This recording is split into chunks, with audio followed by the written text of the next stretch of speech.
जय श्री कृष्णा। राधे राधे। जय माता दी। प्रथम अध्याय।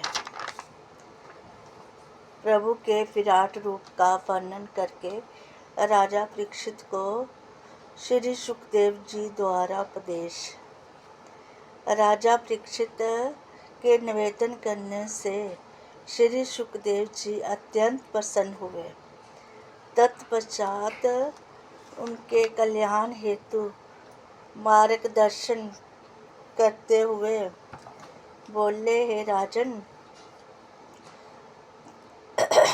तुमने जो प्रश्न किया है वह तुम्हारे लिए एवं संसारी जीवों के कल्याण के लिए अति उत्तम है एवं फलदायक है। अन्यथा संसारी मनुष्य सदा घरेलू कार्यों में फंसा रहता है। आप जैसे प्रभु भक्तों के ही ज्ञान में ऐसे फलदायी प्रश्न उभरते हैं। अज्ञानी मनुष्य पागलों के समान धन संपत्ति, वैभव, पुत्र सुख, पत्नी सुख में लिप्त रहकर अपनी आयु व्यर्थ में गवा देते हैं। और मृत्यु और भवबाधा से मुक्ति प्रदान करने वाले संपूर्ण जगत में सर्वशक्तिमान समस्त वेदों के ज्ञाता स्वयं, जिनकी जीवा से वेद और शास्त्रों की उत्पत्ति होती है, एकमात्र प्रभु लीला करने वाले श्री कृष्ण जी, उन्हीं के कथाओं का श्रवण करके, उन्हीं के नाम का जप करके मनुष्य हर बाधा से पार हो जाता है। धर्मपालक, अंत समय तक उन्हीं के नाम का स्मरण करना चाहिए। संसार में जितने भी ज्ञानी ध्यानी ऋषि महात्मा हैं, जिन्हें प्रभु के निर्गुण स्वरूप का ज्ञान हो गया है, जो हर संसारी माया से विरक्ति पा चुके हैं और आठों पहर प्रभु की भक्ति में लीन रहते हैं, मैं उन्हीं वत्सल कथा श्रीमद् भगवत पुराण को मैं तुम्हें सुनाऊंगा, जो समस्त वेद शास्त्र एवं उपनिषदों का मूल है। मैंने इस महापुराण को सांग पांग अध्ययन किया है। तुम उन्हीं श्री कृष्ण जी के परम भक्त हो राजन, इसलिए मैं उसकी अमृतमयी कथा का पान तुम्हें अवश्य कराऊंगा। उस कथा अमृत को प्राप्त कर लेने के पश्चात फिर किसी वस्तु की आवश्यकता नहीं रहती। ज्ञानी मुनियों को भी भगवत नाम के कीर्तन से प्रेम करना चाहिए।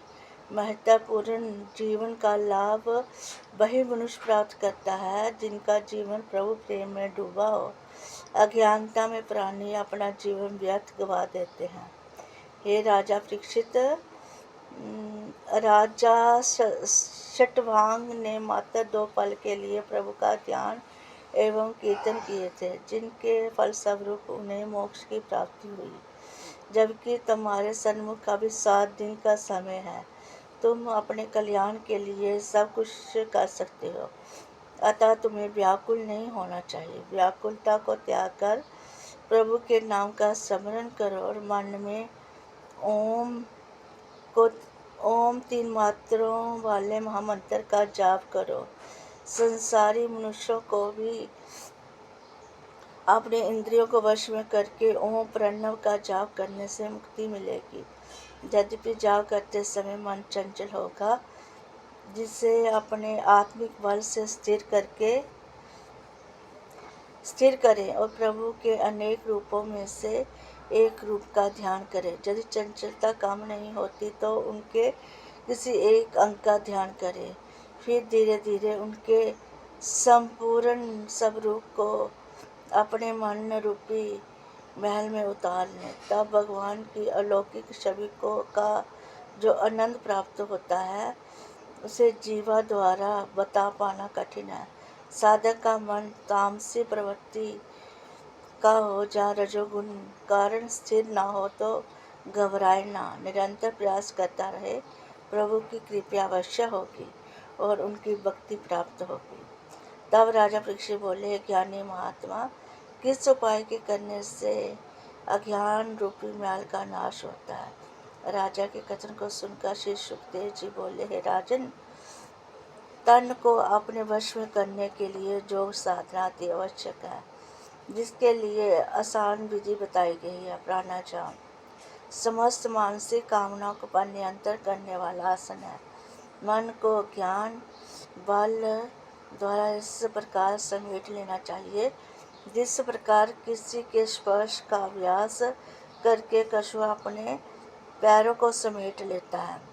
इसके पश्चात साधक को प्रभु के विराट स्वरूप का चिंतन करना चाहिए, जिसके तेज और प्रताप से महालोक, मुख को जनलोक एवं मस्तक को तपलोक तथा सिर को ब्रह्मांड अर्थात सत्यलोक जोगी जन कहते हैं।